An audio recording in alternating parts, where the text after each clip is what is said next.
Olá, amigos, estamos aqui começando mais um Ponto a Ponto, hoje recebendo Zé Queiroz, meu parceiro, amigão aqui de todas as horas. Tamo junto, Gi. Que fazia tempo que não vinha pro Ponto a Ponto, né? A gente tá junto em muitas outras atividades, mas no Ponto a Ponto faz tempo que a gente não tá aqui interagindo. E hoje a gente vai falar sobre a resignação nas adversidades. Difícil porque a adversidade todo mundo passa, mas a resignação é um aprendizado que leva um tempo, né? Pra gente se adaptar e conquistá-lo. E ai de nós, se não fosse essa bendita, porque ela dá, digamos aqui, um lenitivo, ela sustenta, na verdade, né? Sem a resignação a gente não tem sustentação para ir adiante, né? Infelizmente a gente vê nos dias atuais muita coisa acontecendo e muita gente, infelizmente, assim, literalmente desistindo, porque justamente não encontra esse norte, que é a resignação. Mas para iniciar, vamos falar primeiro das adversidades. Muita gente se questiona por que comigo, por que Deus permitiu, né? E outras pessoas até questionam a própria justiça divina, se Deus é tão soberanamente bom e justo, por que Ele permite tantas adversidades, tantos sofrimentos aos homens ainda? Então, Giane, né, nós não somos máquinas. Por mais que a ciência acadêmica, em algumas vertentes, elas tentem mostrar diferente, né, tirando a parte essencial, humana, que é a questão do espírito, nós, como está na codificação, somos criados simples e ignorantes, mas perfectíveis, ou seja, nós temos uma disposição para o aprendizado. E esse aprendizado é com erros e acertos. Obviamente, os erros, eles têm que ser percebidos, eles têm que ser notados. Então, quando a gente se desarmoniza desse todo, né, das leis divinas, elas nos colocam, vamos dizer assim, no eixo. E ela tem várias ferramentas. Uma delas é justamente a questão da dor, a questão do sofrimento. Não dizendo que a justiça divina, ela trilha necessariamente por esse caminho. Porque a gente aprende que existem duas outras vertentes anteriores que são também da lei e fazem parte do processo. Primeiramente, o amor nos convida, né? Nos chama. Mas o homem, ele dificilmente ele aceita esse ouvido, né? Essa ação da divindade, de misericórdia. E quando não ouve, tem uma outra ferramenta também, que é a ferramenta do conhecimento. O conhecimento, se a gente vê, meu Deus do céu, na era da informação, o que é que nos falta conhecer? Só aquilo que a gente não quer realmente ir atrás, né? Obviamente, o que está nos limites que Deus impõe, a questão do nosso conhecimento, a gente já avançou por demais, não só na área do material, mas também com o advento do Espiritismo, desde o século XIX, quando Kardec concatenou a doutrina espírita, nós temos nessa base consoladora todo um leque de contribuição, eu digo até de favorecimento, para que a gente realmente encontre o caminho mais acertado possível e, consequentemente, não sofra. Mas, infelizmente, a teimosia persiste. O homem, né, balizado pelo egoísmo, pela sua vaidade, de querer ser mais sem ser, aí ele ainda continua no estado da desobediência, infelizmente aí vem, ou felizmente, né? Porque também a dor, ela é uma incompreendida. Porque sem ela, o que seria de nós?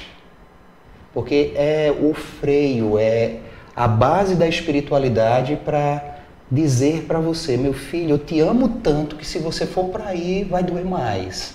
Vai te dar uma perspectiva de repensar a tua trajetória.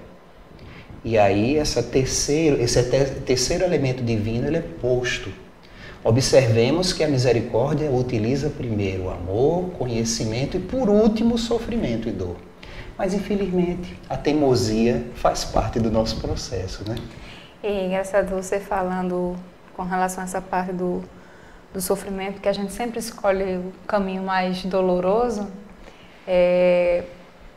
O quanto, às vezes, a gente não percebe, quando você tem, digamos, uma vida de muita bonança, de muita satisfação, está tudo muito bom. Quando você não tem o contraditório, aquele momento do sofrimento, da queda, da dor, você acaba não reconhecendo a bonança que você tem. Então, até o contraditório, para você valorizar aquilo de bom que se tem. Porque um dia você sofreu, um dia você sentiu dor, então você hoje dá mais valor à saúde, à vida em paz, à tranquilidade que você conquistou. E tem até um ditado popular, né, que diz que a gente só dá valor àquilo que a gente perde. Né? Infelizmente, isso é uma realidade nossa mesmo. E no propósito divino de nos recuperar, aí essa ferramenta ela não deixa de ser utilizada, né?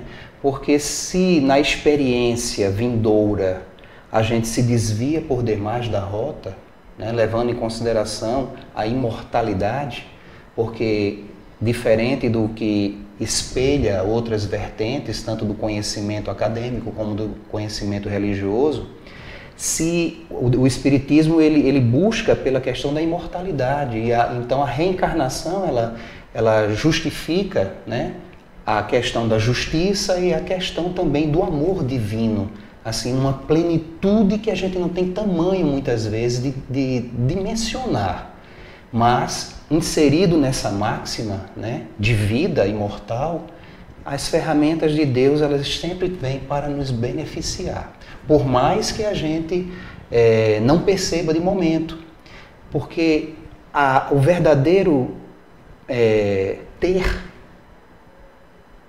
nós fizemos uma inversão, principalmente no Ocidente. O verdadeiro ter é o conhecimento, né? Aquilo que a gente vai adquirindo, é aquela conquista que fica no indivíduo e não se perde. O demais, riqueza, fortuna, né? O que nos dá um bem-estar, e a gente, quando aqui na Terra, obviamente, a gente luta também para oferir disso, e quando é de uma forma honesta, vale a pena, né? A gente tem o direito a usufruir também, mas nós não somos dono, nós somos usufrutuários, né? Deus realmente é o detentor de tudo. Então, quando a gente se desvia muito do foco que deveríamos, né, para alcançar a nossa educação, vamos dizer assim, no processo do momento, no processo evolutivo, obviamente que se Deus acha por bem, Ele tanto dá como retira. E tem muita gente que se frustra com isso, tem muita gente que se desespera com isso, justamente porque não fez da sua vida um norte verdadeiro, no sentido da essência, que é o ser espiritual em um momento, em uma oportunidade divina para ascender sua vida, para ser melhor do que fora ontem, né? E o que a gente pode dizer assim que faz de uma pessoa resignada, né? Que transformação é essa? Para dizer assim, esses elementos são que compõem o espírito de uma pessoa resignada. A resignação ela é um processo, né? Ela é uma conquista do ser, como em toda a etapa de desenvolvimento dele. Como a gente falou do início, criados simples e ignorantes, nós vamos desenvolvendo a nossa essência nas várias nuances, né, em a natureza, para adquirir em algum momento, né, a individualidade, a inteligência, que vai justamente desenvolvendo-se ao ponto da maturidade de ter o livre-arbítrio. Porque na trajetória nossa, a gente está aqui para aprendermos a sermos responsáveis, porque o processo ele faz isso conosco. Ele nos dá uma noção e uma certeza e uma coerência com a responsabilidade que a gente tem que desenvolver.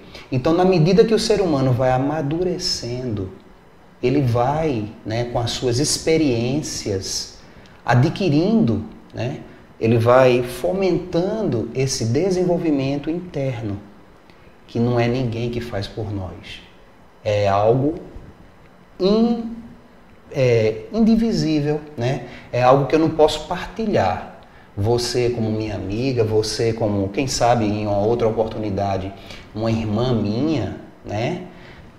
Então, em dado momento, esteja aqui no plano material ou no plano espiritual, você pode me auxiliar, você pode trazer um conceito, você pode me dar até uma mãozinha, mas a parte da experiência para adquirir com a minha inteligência, com o meu desenvolvimento, a conquista, o esforço é meu.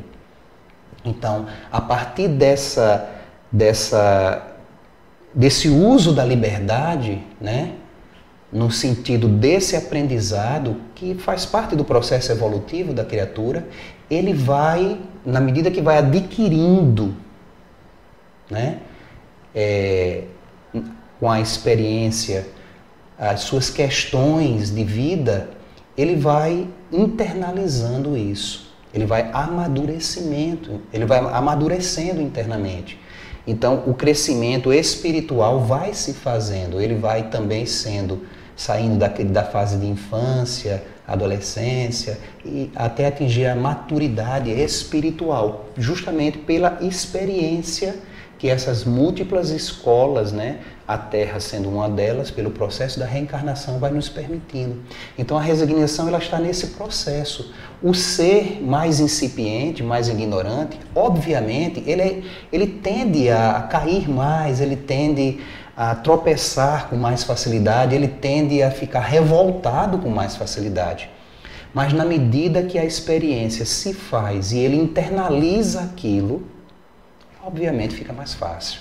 Obviamente ele vai passando na etapa e se robustecendo, porque a resignação ela vai blindando ele para as adversidades e o que a vida vai apresentar, digamos assim, como possibilidades, né? Como dificuldades até, no sentido sempre dele crescer e desenvolver-se mais. Engraçado você falar assim, essa experiência ao longo das existências, porque muitas vezes a gente vê pessoas jovens e assim, passam por momentos difíceis, assim, mas tão resignado, tão jovem, com uma maturidade tão grande para passar pelo sofrimento. Mas é o que você disse, é a experiência de várias existências que Exatamente. Foi lapidando, foi trabalhando. É uma conquista, né? E a vida, ela aproveita esses seres mais experienciados, né, mais experimentados, mais resignados, mais resilientes, justamente para, estando junto, né, naquela gama de multiplicidade que é uma vivência, né, porque, logicamente, quando a gente olha para uma rua, só ali, no nuance de olhar para uma rua, cada indivíduo que eu enxergo ali, por mínimo que seja a quantidade, cada um tem um processo, cada um tem um quê de maturidade em uma área e de ignorância ou até de infantilidade em outras. Então, quando se apresenta um ser que é um ser resignado, um ser que realmente luta, né, e mostra o caminho, ele serve de espelho para aqueles outros que ainda não adquiriram tal força interna. E isso serve para eles, para que eles também alcancem o seu objetivo. Isso é que é fantástico, isso é que é maravilhoso na lei, né? Quando, na medida que eu vou adquirindo no meu processo essa maturidade, eu passo a olhar mais para trás e ter cuidado, né? E me preocupar também com aqueles que vêm à retaguarda e com isso auxiliando-os no processo também. Então, com base nisso, a gente pode dizer que a resignação seria o bem sofrer. O bem sofrer justamente porque se entende por que sofrer, né?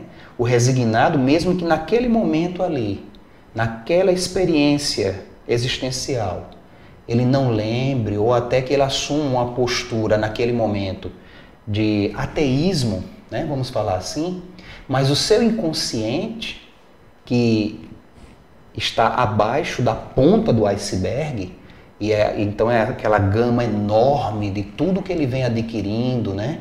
Ele traz em si ali justamente o que é necessário, que vale a pena, que ele tem que ir adiante, né? E conforme a questão 621 é 622 do Livro dos Espíritos, quando pergunta onde está escrita a lei de Deus, em a consciência. Então, até nisso, né, Deus, ele age misericordiosamente com a gente, porque tudo o que a gente precisa, inclusive o acesso às leis maiores, às leis que regem essa harmonia do todo universal, está dentro da gente, né? Então, a gente tem de tudo para ser feliz, para alcançar a maturidade.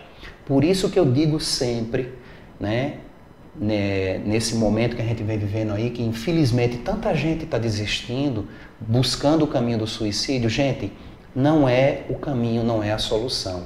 Vale a pena lutar pela vida, porque é um processo muitas vezes difícil, mas curto.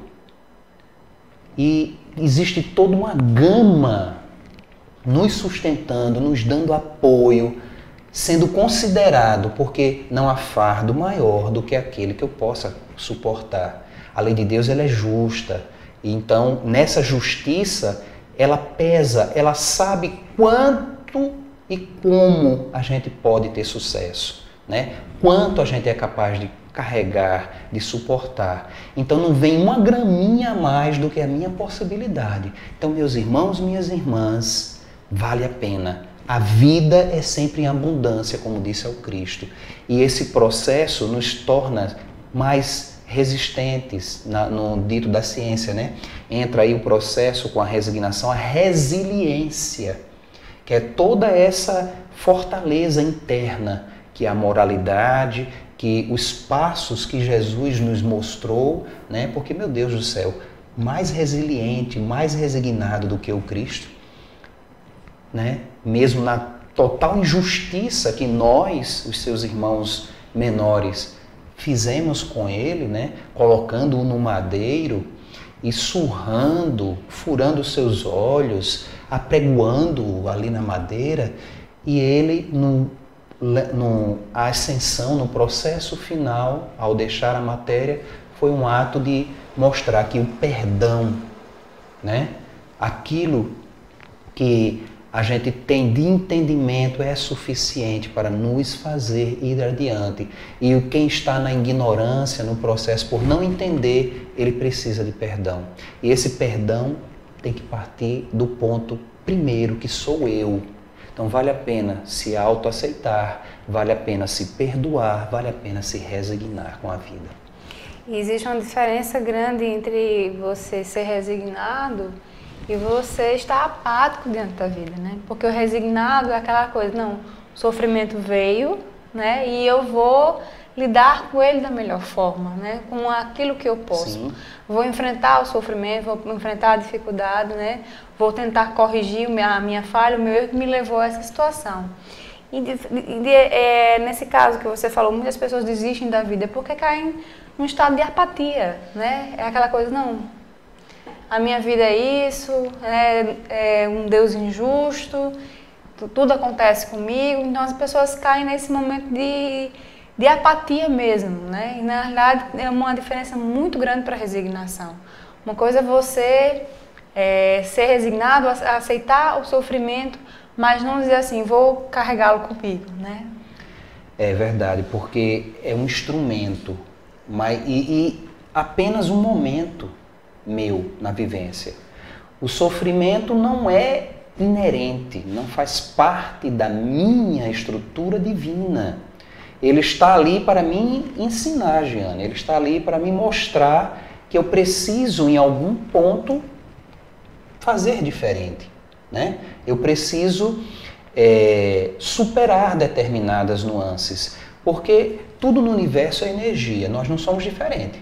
Hoje estarmos na matéria não quer dizer que a gente, sendo espíritos encarnados, não quer dizer que a gente esteja apagado. A gente tem uma assinatura. E essa assinatura energética, ela tanto emite, né, influenciando outras vidas, como também ela recebe, sendo influenciada por outras vidas. Então, toda a circunstância vivencial, ela é captada pela lei. Não há um único fio de uma árvore, como disse, né? Uma única folha de uma árvore que caia que não seja sem a permissão de Deus. Então, diferente da lei humana, que ela percebe e procura punir o indivíduo quando ele lesa um grupo, né? Outro indivíduo, a lei de Deus, ela se preocupa com eu também, comigo, né? Com aquilo que eu estou fazendo comigo. E ela não deixa passar isso, né? Então ela percebe também, ela me norteia no sentido de também eu arcar com as responsabilidades daquilo que eu faço para comigo mesmo. Então eu tenho que ter eu tenho que acabar com esse processo, me abrir para o mundo, me abrir para a existência. Porque esse ser que se torna apático, ele não é também apático, né? Esse ser que não tem a empatia pela vida, que vai adquirindo aquele desgosto, ele tem um porquê, ele tem um ponto que levou aquele ali. Ou até se vitimiza, né? Se coloca no lugar de vítima e não de responsável por aquilo que passa. Por aquilo, porque como a gente vê no próprio Evangelho segundo o Espiritismo, se a gente fosse, salvo me engano, ou é Lacordaire, ou é Lázaro, ele manda a gente fazer uma reflexão. Se a gente fosse parar e pensar por tudo aquilo que a gente, uma boa gama, eu digo até que é 90% daquilo que a gente reclama, que está sofrendo, que está passando da vida, que a vida é injusta, que Deus não é assim, assado, será que a gente fizer uma reflexão, a gente não vai encontrar em alguma escolha, alguma situação vivida que não deveria ser vivida, né? Alguma postura tomada com relação a alguma iniciativa, algum ato realizado. Será que se eu não tivesse feito isso ou aquilo outro, a minha situação não seria diferente? Né? Porque a gente tem que aprender também a ter essa noção. Tudo que a gente faz para a nossa vida traz uma consequência. E para a vida do outro também eu tenho responsabilidade para com.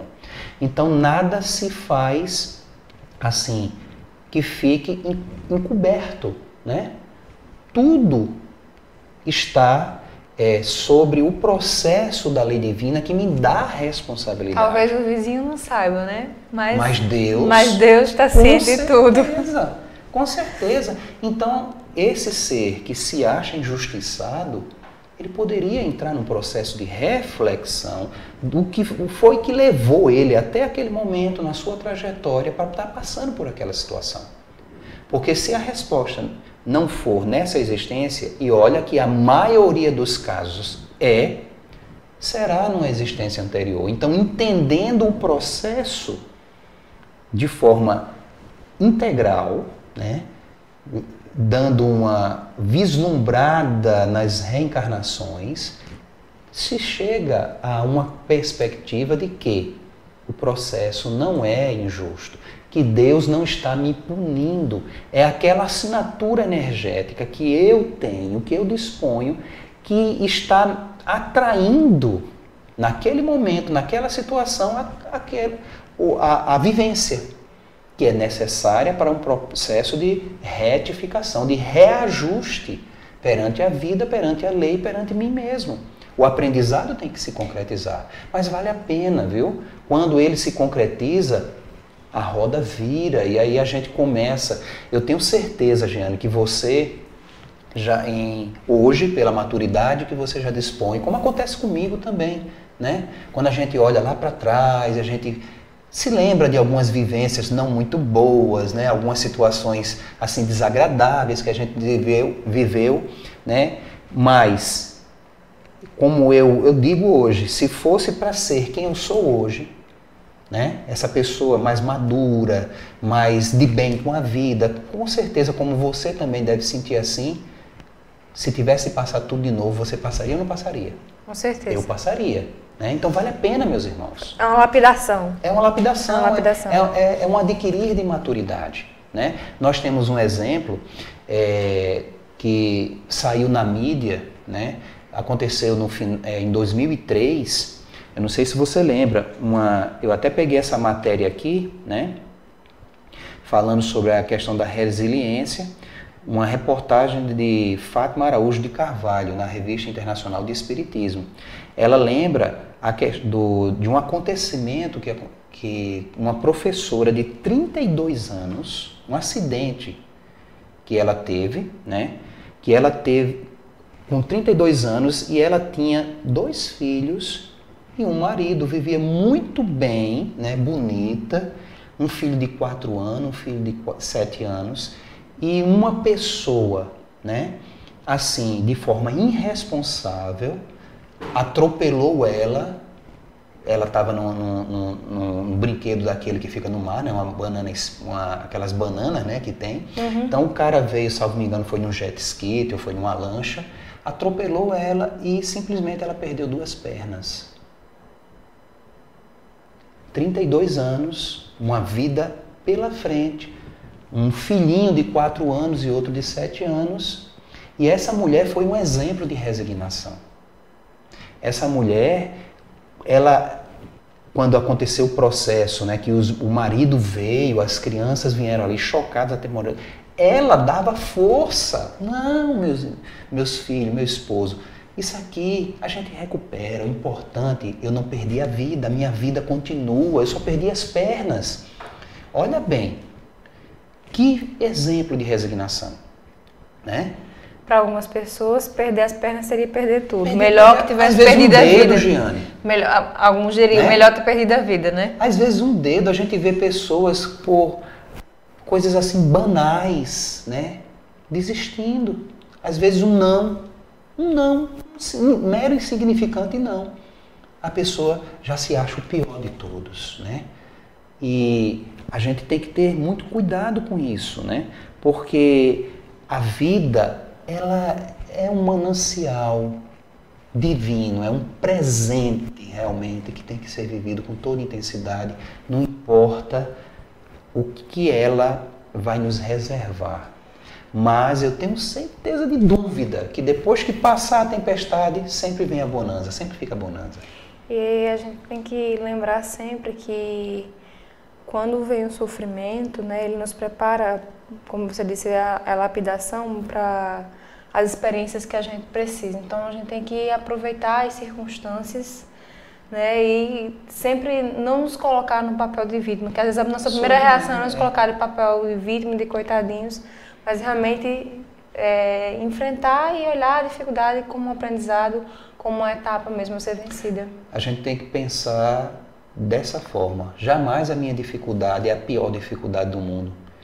Infelizmente, nesse mundo que a gente vive, nessa escola, né, de seres ainda muito imaturos em termos espirituais e teimosos. Imaturos porque teimosos. Porque, eu repito contigo, olha, o que a gente já tem de conhecimento, de facilitador para a vitória, para uma trajetória mais tranquila, não está no gibi. Mas a teimosia, né, é uma parte do processo humano. Eu me lembrei agora, tem uma frase do nosso colóquio regional, que é usado muito em tom de brincadeira, mas se a gente for aprofundar um pouquinho mais, o pior seria se pior fosse. Pois é. Então, às vezes, quando a gente está numa situação difícil, é melhor dizer assim, não, poderia ser pior ainda, né? Com certeza. Vamos sempre considerar que, mesmo naquele momento de dificuldade, existe a providência e a justiça divina. Ela sempre é misericórdia ao extremo, né? Às vezes, até um processo que eu esteja na via de um adoecimento, de um processo dolorido ao extremo, sempre que possível.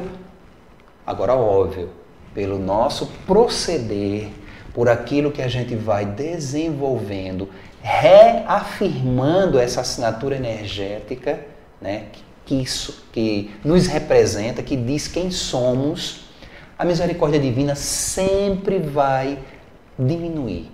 É como se eu devesse $1 milhão e com $100 eu conseguisse pagar minha conta.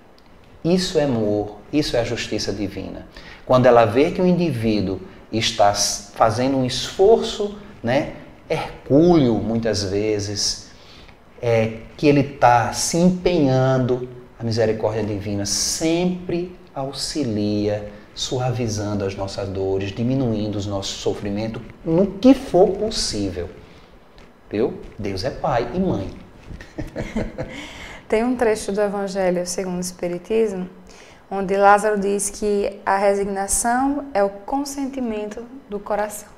Como é que a gente pode entender essa colocação de Lázaro? Ele fala de duas vertentes, né? O conhecimento, né? Uma das molas para o conhecimento, deixa eu pegar o trecho. O amigo aqui, né?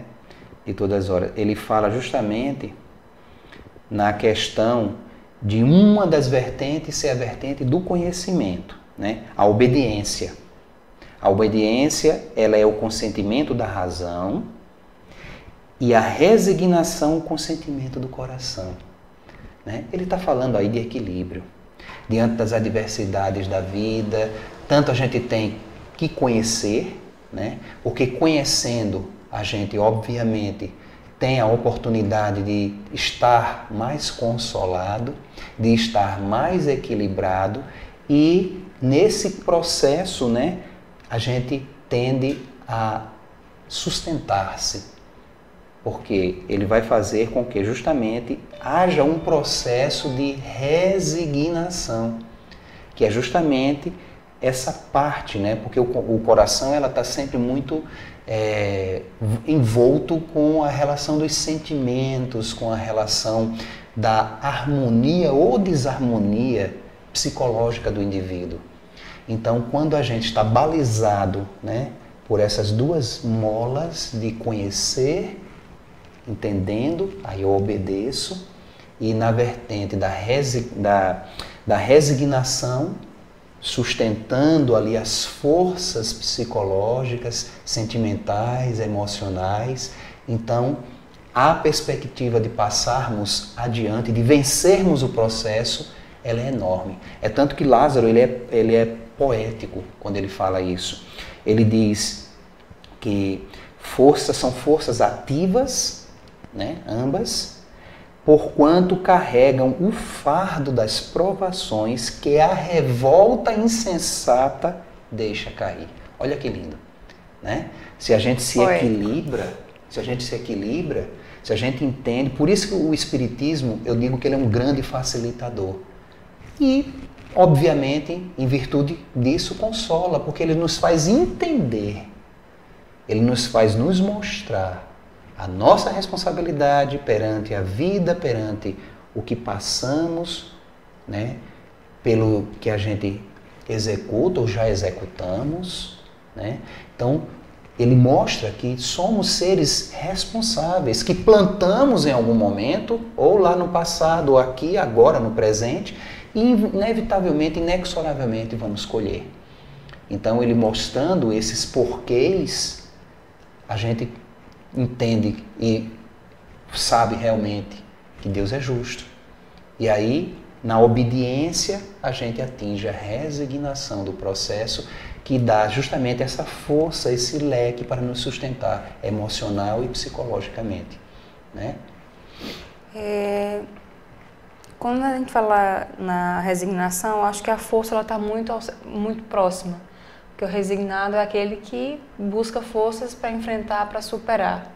A gente já viu que não é aquele que se acomoda, se conforta, não, porque Deus quis assim. Sob hipótese alguma, ao contrário, é o mais corajoso, né? Mas muitas vezes a situação nos deixa tão fragilizados que às vezes a gente procura forças e não encontra.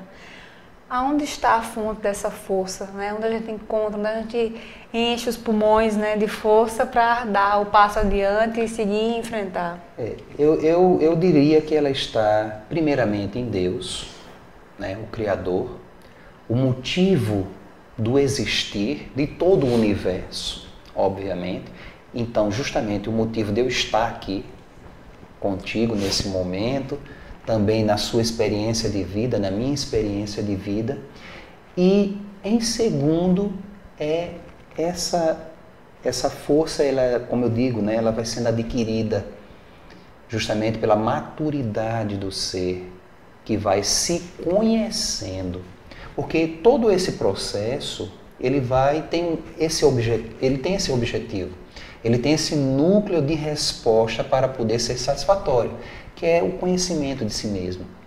Na medida que a gente vai nos olhando internamente e nos descobrindo nas potencialidades divinas, nos acertos e falhas, nas virtudes, né, e defeitos, obviamente esse enxergar íntimo, ele vai nos possibilitando ascender nesse processo. Então, primeiramente Deus, e em segunda vertente, né, na possibilidade, esse processo realmente de se conhecer a si mesmo, né, de não se negar para a vida, de se inteirar a ela, sendo parte dela, porque é só isso que a vida nos chama.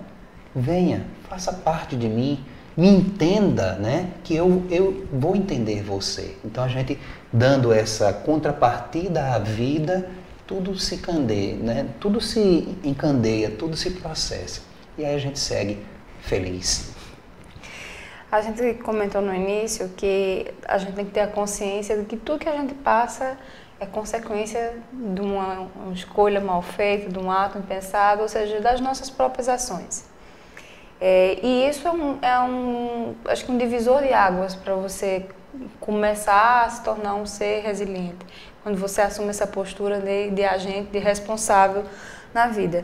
Mas quando a gente não reconhece as nossas falhas, quando a gente não reconhece que fez uma escolha errada, muitas vezes a gente faz a escolha errada, as pessoas dizem, olha, mano, isso aí foi porque você não pensou direito, não devia ter amadurecido melhor a ideia, mas você insiste que não, que estava certo. Às vezes a velha teimosia. Acontece muito. Quando a gente não reconhece, a gente não tem não assume esse papel de agente, né? De sujeito, né? da história ali. E aí, como é que faz? Ele pode não querer assumir, mas ele é agente, ele é processo. E ele não pode negar a vida como ela é.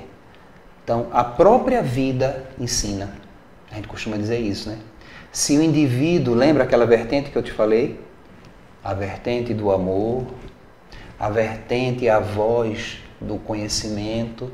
Então, meu filho, se a vida por esses caminhos não está te sensibilizando, então ela vai te ensinar pelo processo mais difícil, pelo processo mais doloroso, para que você caia em si. Porque eu sempre digo, não é necessário sofrer. Você pode até sentir dor, porque todo processo de mudança ele é dolorido, isso é inevitável. Sair da zona de conforto. Abandonar os velhos hábitos. Os velhos, porque hábitos, nós somos escravos de hábitos. Né? É tanto que para adquirir um novo hábito, a própria ciência diz que você tem que persistir nele durante 21 dias para poder se tornar hábito. Então não é fácil mudar. E também não é confortável, dói. Mas sofrer, Giane, é opcional. Porque o sofrimento ele é algo balizado até por esse processo aí, né, de revolta, de querer negar o que está ali gritante aos olhos. Infelizmente, ou felizmente, né, o processo aplicado vai ser proporcional à teimosia do indivíduo. Se a gente é o senhor do nosso destino, a gente tem as opções, né? E a gente sempre teima e normalmente escolhe o caminho mais difícil, o caminho mais doloroso. O que é? É só teimosia, é ignorância, é imaturidade? O que nos faz, na maioria das vezes, optar pelo caminho mais difícil, mais doloroso?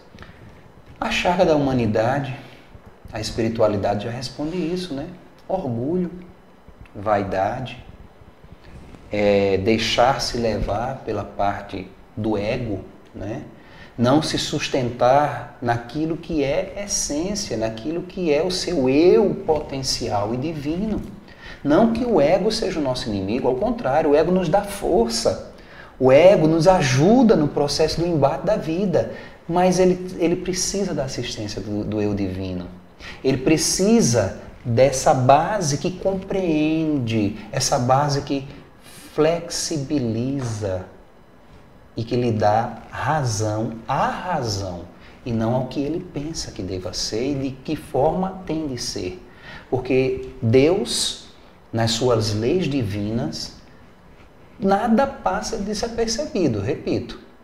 Então não adianta querer negar a lei, por mais que eu aceite ou por mais que eu não aceite, a responsabilidade sendo minha, por mais que eu diga que não, a lei de Deus, ela sabe, como você diz, acabou-se.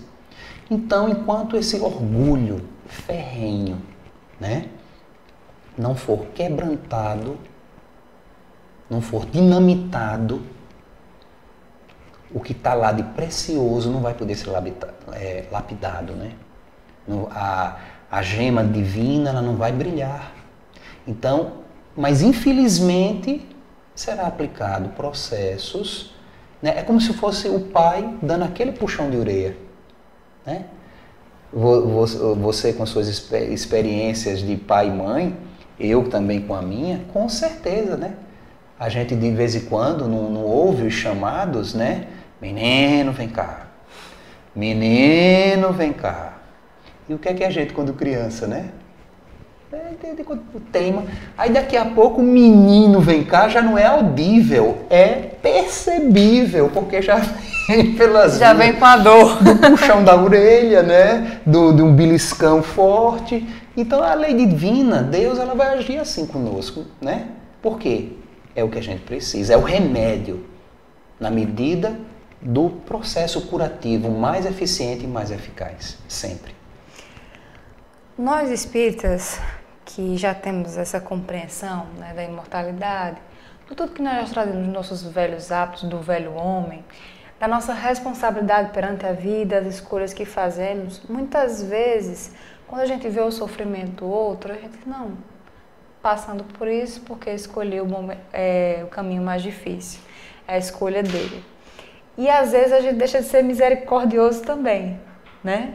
Porque a gente, por ter essa percepção, né, tudo bem, é sua responsabilidade, mas isso não significa que eu não possa estar ao seu lado, que eu não possa lhe amparar, que eu não possa lhe auxiliar nesse momento de dificuldade. É uma reflexão para nós espíritas também, né, que a gente fica um pouco endurecido. Mas de que forma a gente pode auxiliar? Porque às vezes o momento é tão delicado que a gente pensa até que pode estar invadindo, né, o espaço do outro. Mas de que forma a gente pode estar presente, auxiliando o nosso irmão, ajudando a passar por esse momento de dificuldade? Bem, Jane, nem sempre, né, é uma coisa que muitas vezes o espírita ele peca muito em tomar conclusões precipitadas por aquilo que ele acha que sabe. Isso. A lei de Deus, ela é muito complexa e é muito detalhista nos mínimos detalhes. Nenhum processo é igual ao outro. Então, aquele ser, muitas vezes, que está no processo de sofrimento, pode ser uma escolha dele para ascender mais rapidamente, e não porque ele mereceu estar por aquele processo, né? A gente tem que ter muito cuidado com isso, porque a gente tem que dizer, não, está ali porque merece. Obviamente que não. E vamos supor que a gente se sensibilize e vá pela vertente de querer auxiliar, né? Porque quem quer auxiliar, ele não julga. Ele não julga. Ele se sensibiliza, ele se empatiza e procura nortear esse auxílio de alguma forma. Então, se ele não tem muita intimidade, se ele não sabe ainda como chegar, por que não começar com a oração, né? Fazer uma oração, incluir nas suas orações diárias um pensar naquele indivíduo, um solicitar a Deus que amenize o seu processo, que o auxilie de alguma forma. E, né, na medida que ele vai fazendo isso, obviamente, pode chegar um momento em que ele possa agir de uma forma mais ativa, né, mais segura, mas sempre tendo muito cuidado. Jamais, o cuidado que eu falo, jamais queira julgar o porquê do sofrimento do outro. Vá de coração aberto, de alma entregue ao momento, à situação. Não pergunte, não queira perguntar o que foi que aconteceu, por que aconteceu, e nem queira justificar aquele sofrimento, né? Porque a gente procura muito fazer isso.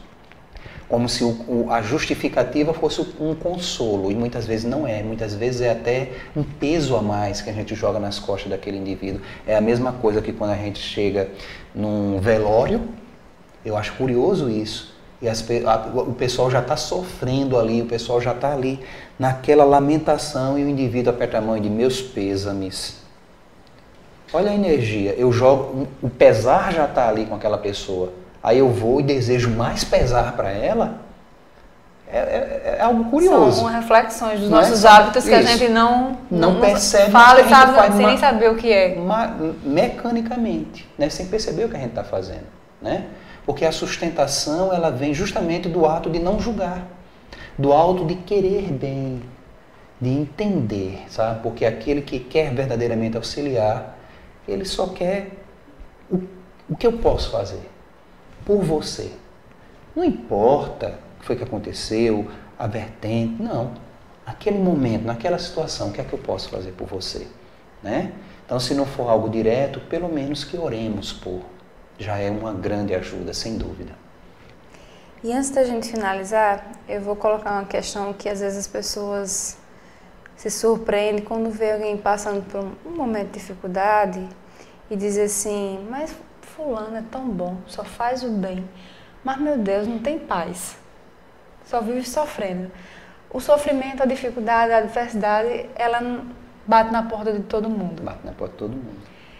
Inclusive daqueles que se dedicam ao bem, ao trabalho para o próximo. E aí como é que a gente pode entender? Que até esses de coração bom, né, que estão de mãos estendidas sempre ao próximo, também passem por momentos difíceis. Todos nós estamos ascendendo, eu digo sempre, né? Beto Melo, ele foi muito além no tempo, quando ele disse que um dia todos nós seremos anjos. Né? Eu digo que nós estamos ascendendo para sermos seres humanos ainda. Ainda.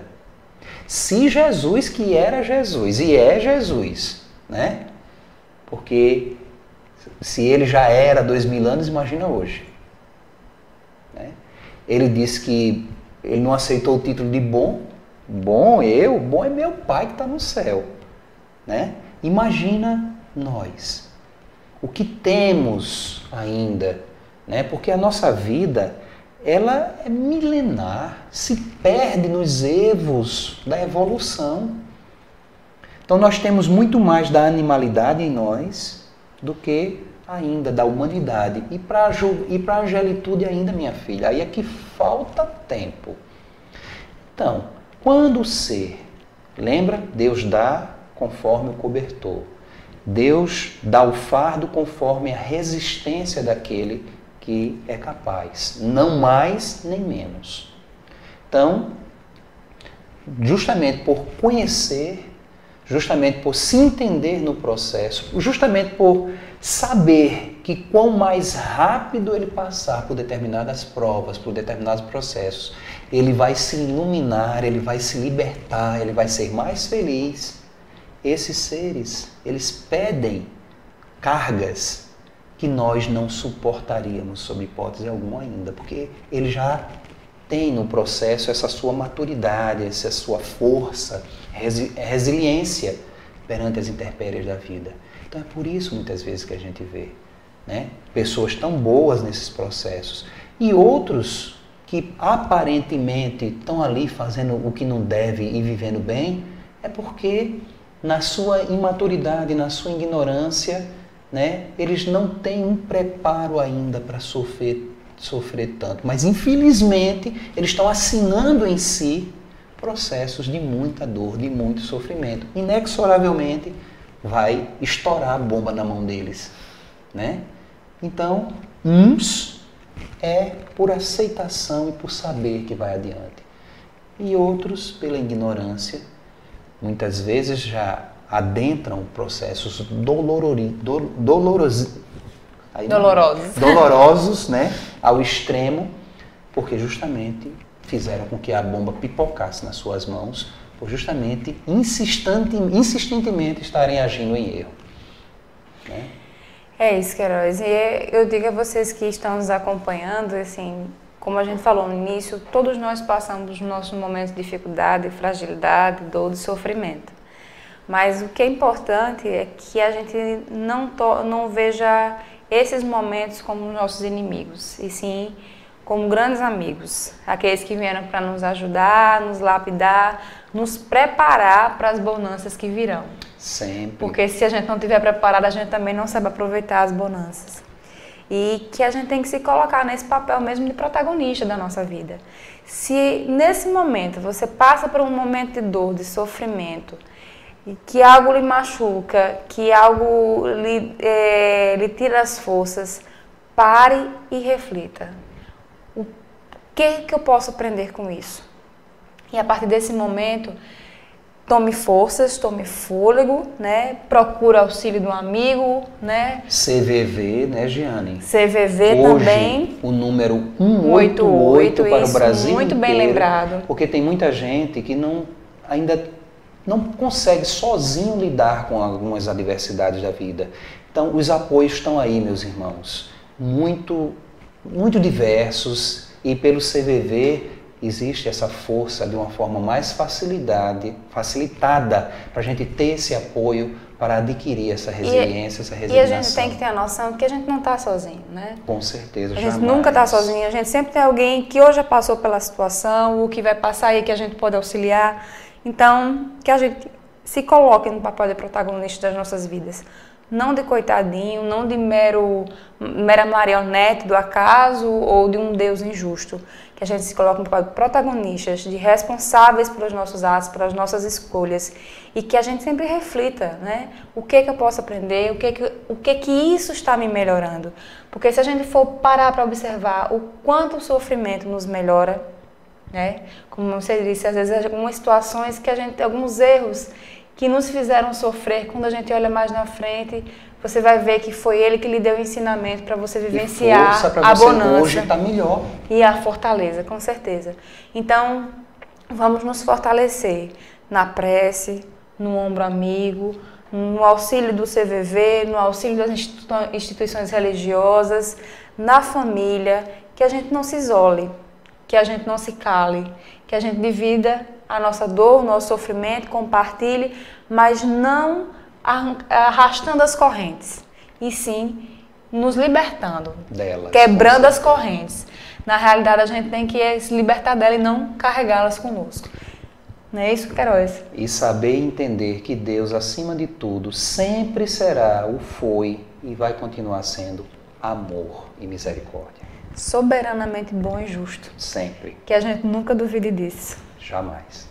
Então, meus amigos, a gente fica por aqui, agradecendo sempre a participação, a audiência de vocês, e a gente se encontra no próximo sábado, 16 horas, horário local, para mais um Ponto a Ponto, mais um bate-papo sobre a doutrina espírita, sobre a vida em sociedade, sobre todos os temas que permeiam a nossa vida. Então, até lá. Um beijo no coração e até lá.